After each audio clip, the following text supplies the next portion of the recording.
अच्छा जी, हमारा अब जो नेक्स्ट टॉपिक है वो है लीनियर वेरिएबल डिफरेंशियल ट्रांसफार्मर, जिसको हम शॉर्ट फॉर्म में एल भी कहते हैं। ठीक है, लीनियर वेरिएबल डिफरेंशियल ट्रांसफार्मर। तो जैसा इसका आप नाम देख रहे हैं, इसमें इसके तीन पोर्शंस हैं बेसिकली।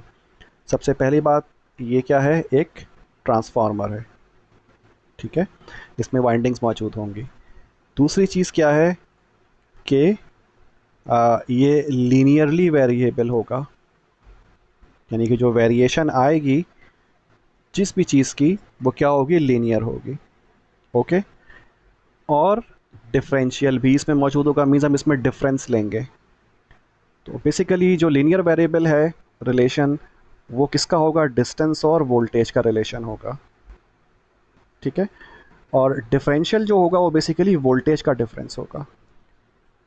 तो इस तरह से ये तीनों चीज़ें मिलकर के इसका नाम बनाते हैं, यानी कि linear variable differential transformer. Okay, तो इसको हम सिंपलेस्ट फॉर्म में LVDT कहते हैं। ओके जी, तो आते हैं थ्योरी की तरफ इसकी। The linear variable inductive differential transformer converts the linear displacement into an electrical signal. जो linear variable inductive differential transformer होता है, क्या करता है, लीनियर डिस्प्लेसमेंट को इलेक्ट्रिकल सिग्नल में कन्वर्ट करता है। ठीक है,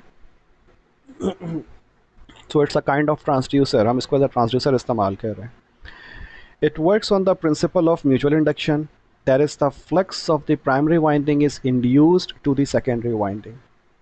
ठीक है, ये म्यूचुअल इंडक्शन का जो प्रिंसिपल होता है उस पर काम करता है, यानी कि जो प्राइमरी वाइंडिंग की जो फ्लक्स होती है, ठीक है, वो इंड्यूस करती है वोल्टेज किस में, सेकेंडरी वाइंडिंग में।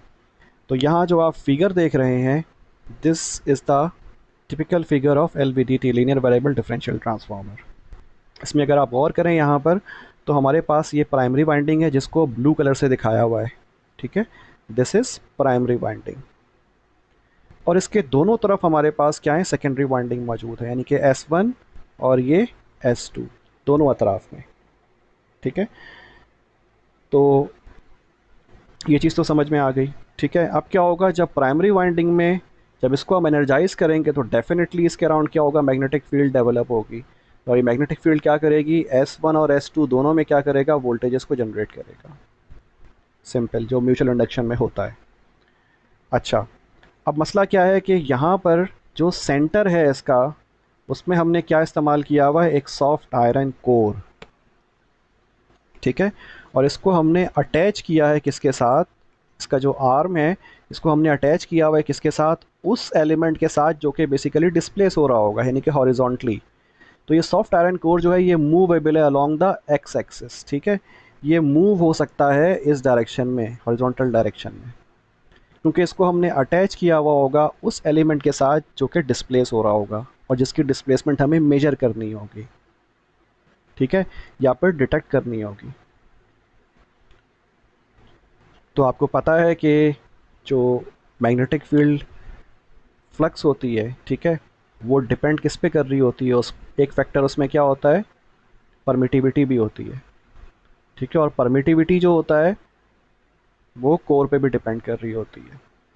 तो होगा क्या कि जैसे ही ये सॉफ्ट कोर लेफ़्ट पे मूव होगी, तो इसका मतलब परमिटिविटी ऑफ S1 जो होगा, यानी कि फर्स्ट सेकेंडरी कॉइल, ये बढ़ जाएगी।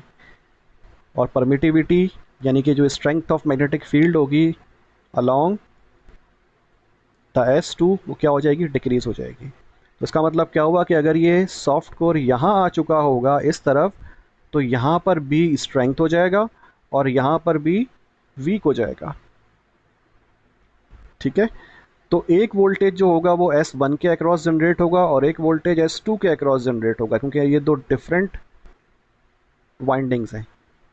ठीक है, तो इन दोनों का जो डिफरेंस होगा वो हमें क्या बताएगा, वो इंडिकेट करेगा कि जो डिस्प्लेसमेंट हुई है वो किस जानिब हुई है।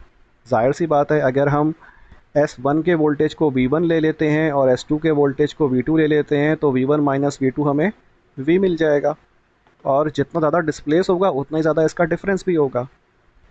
ठीक है, तो ये केस पॉजिटिव हो गया। हाँ, अगर ये जो सॉफ्ट आयरन कोर है ये अगर राइट साइड पे चला जाता है, तो इसका मतलब अब क्या होगा, अब V1 कम हो जाएगा। ठीक है, तो इस केस में ये पॉजिटिव था, तो अब V1 कम हो जाएगा और V2 बढ़ जाएगा, तो इस केस में हमें नेगेटिव जवाब मिलेगा, यानी कि नेगेटिव वोल्टेज मिलेगा। तो हमें पता चल जाएगा कि जनाब कि जो आयरन कोर है वो किस जानिब डिस्प्लेस हुआ है। ठीक है, simple. The output of the transformer is obtained because of the difference of the secondary voltages and hence it is called differential transformer। ठीक है, तो चूंकि जो सेकेंडरी वोल्टेजेस जनरेट होंगे उसके डिफरेंस को हम मेजर कर रहे हैं। ठीक है, उसके डिफरेंस को हम एज आउटपुट वोल्टेज मेजर कर रहे हैं या कंसिडर कर रहे हैं, तो इसीलिए इसका नाम क्या है, डिफरेंशियल ट्रांसफार्मर है।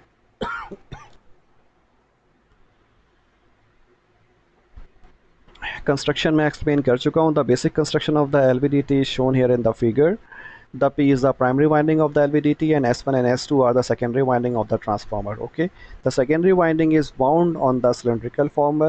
ठीक है, cylindrical former के ऊपर इसको wound किया हुआ है। ठीक है, the secondary winding has an equal number of turns and it is placed identically on both the sides of the primary winding। ठीक है, इस बात जहन में रखिएगा कि जो secondary windings है S1 and S2 इनको सेम डिस्टेंस पे रखा हुआ है प्राइमरी वाइंडिंग से, और इनके नंबर ऑफ टर्न्स भी क्या है, इक्वल हैं। तो ऐसी सूरत में क्या होगा, जब ये आयरन कोर बिल्कुल सेंटर में होगा तो इन दोनों के ऊपर जो वोल्टेज जनरेट होंगे यानी कि V1 और V2 दोनों इक्वल होंगे और हमें आउटपुट वोल्टेज 0 मिलेगा। ठीक है, तो हम इसको इस तरह से बैलेंस करते हैं। Okay, the alternating current source is applied to the primary winding. ठीक है, प्राइमरी वाइंडिंग को हम AC सोर्स अप्लाई करते हैं, सप्लाई करते हैं।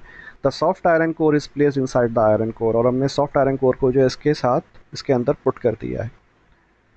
अच्छा जी, the displacement which is to be measured is attach to the arm of the high permeability metal iron core and a null voltage is obtained. तो simple सी बात है, ये जो कोर आप देख रहे हैं इसको हमने क्या किया है, अटैच कर दिया है डिस्प्लेस्ड आर्म के साथ, ताकि जब आर्म मूव हो तो ये कोर भी साथ में मूव हो जाए। ठीक है, ओके, तो ये हमारे पास प्राइमरी कॉयल है और ये हमारे पास दोनों क्या हैं, सेकेंडरी कॉयल हैं। इसमें ES1 और ES2 जो है वो वोल्टेजेस हैं because of the secondary coil 1 and secondary coil 2, ये secondary winding. Okay, the displacement measured longitudinally which reduces the eddy current losses। Okay, whole assembly is placed inside the stainless steel housing and their ends provide the electrostatic and electromagnetic shielding। ये जितनी भी assembly होती है इसको हम stainless steel के अंदर put करते हैं। ठीक है, ताकि जो इलेक्ट्रोस्टैटिक और इलेक्ट्रोमैग्नेटिक शील्डिंग है वो हो सके। ठीक है, यानी कि जो स्ट्रे जो मैग्नेटिज्म इन्वायरमेंट का होगा, अगर आसपास में कोई मैग्नेटिक एलिमेंट है तो उसका इफेक्ट ना हो इसके ऊपर, या रिड्यूस कर सकें आप। ठीक है, यानी कि इंटरफेरेंस ना हो एक तरीके से। The frequency of the alternating current applied to the primary winding lies between 50 to 20 kilohertz. So this is the frequency which we usually apply. The current is applied to the primary winding which produces the magnetic field and this field induces the current in the secondary winding। Simple. The output voltage of the secondary winding S1 is ES1 and that of the S2 is ES2। ठीक है, जो output voltage होगा S1 का वो कौन सा है, ES1 है, और सेकेंडरी वाइंडिंग S2 का आउटपुट वोल्टेज ES2 है। ओके,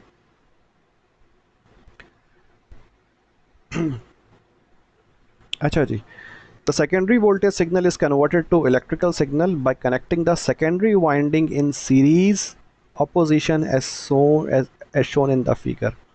यहाँ आपको कनेक्शन दिखाया हुआ है कि दोनों सेकेंडरी वाइंडिंग को किस तरह से कनेक्ट किया हुआ है। ठीक है, इनको हमने सीरीज़ में कनेक्ट किया है। ठीक, और जो सीरीज़ में कनेक्ट किया है वो अपोजिशन में, यानी कि एक का पॉजिटिव और दूसरे का नेगेटिव कनेक्ट किया हुआ है। ठीक है, और जो यानी कि अगर आप गौर से देखें तो ये इसका अगर प्लस एंड है, ठीक है, तो ये इसका क्या हो जाएगा, माइनस एंड हो जाएगा, यानी कि प्लस। ठीक है, तो जब हम क्या कहते हैं ES1 हमारे पास आएगा तो ES1 प्लस होगा, इसमें से हम माइनस करेंगे क्या चीज़, इस वाले वोल्टेज को, यानी कि ES2 को। ठीक है, तो हमें आउटपुट वोल्टेज E आउट मिल जाएगा जो कि ये वाला है। ओके जी, एनीवेज तो इसको हमने सीरीज़ में कनेक्ट किया हुआ है, ठीक है, यानी कि जो इसका एंड पॉइंट है इसको हमने दूसरे वाले के एंड पॉइंट से कनेक्ट किया हुआ है, ठीक है, और स्टार्टिंग पॉइंट से दोनों के हम क्या कर रहे हैं, आउटपुट यानी कि डिफरेंशियल आउटपुट ले रहे हैं। Okay, the output voltage of the transducer is determined by subtracting the voltage of the secondary windings, ठीक है, E naught is equal to E S one minus E S two. The output voltage of the secondary winding S1 and S2 are equal when the core is in the normal position, ठीक है, simple सी बात है, अगर ये soft iron core जो होगा हमारे पास सेंटर में मौजूद होगा यानी कि नॉर्मल पोजीशन में होगा तो आउटपुट वोल्टेज हमें ज़ीरो मिलेगा, क्योंकि दोनों वोल्टेजेस जो डेवलप हो रहे होंगे ई एस वन और ई एस टू वो दोनों क्या होंगे, इक्वल होंगे, तो आउटपुट वोल्टेज ज़ीरो होगा।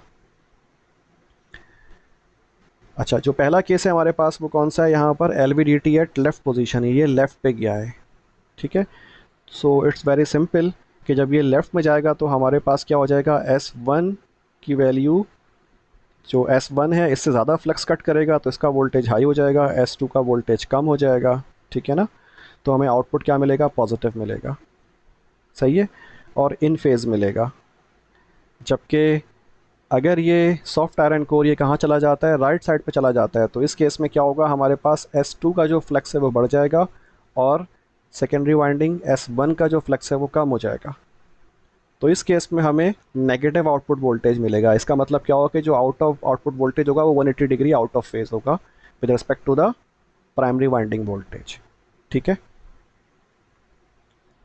अच्छा जी, तो the change in output voltage is directly proportional to the displacement of the core up to a limit. तो यहाँ आप देख भी रहे हैं फिगर, हमारे पास ये डिस्प्लेसमेंट है पॉजिटिव और नेगेटिव, तो इस रेंज में जो है हमारे पास ये लीनियर है, ठीक है, लीनियर रेंज है, यानी कि जब आप डिस्प्लेसमेंट इंक्रीज कर रहे हैं तो कॉरेस्पॉन्डिंगली